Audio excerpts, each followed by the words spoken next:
এই বিপদ আপদ থেকে আপনারা রক্ষা করবে কে? যদি আপনি ইস্তেগফারের সাথে আঠার মতো লেগে থাকেন। কিসের সাথে? কথা বলেন।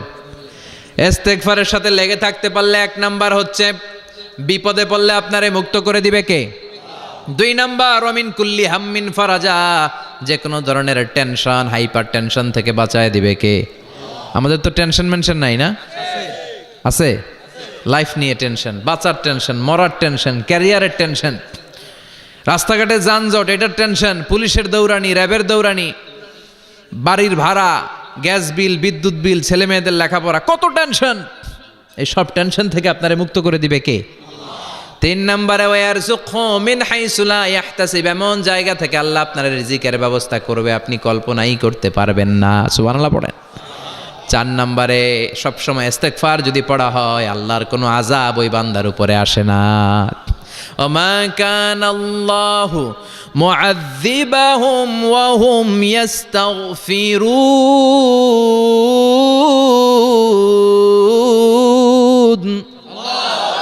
যতক্ষণ আমার বান্দা আমার কাছে ইস্তেগফার পড়তে থাকে আমার কোনো আযাব বান্দারে পাবে না। যতক্ষণ ইস্তেগফার পড়বেন আল্লাহর কোনো আযাব আপনার উপর আসবে না।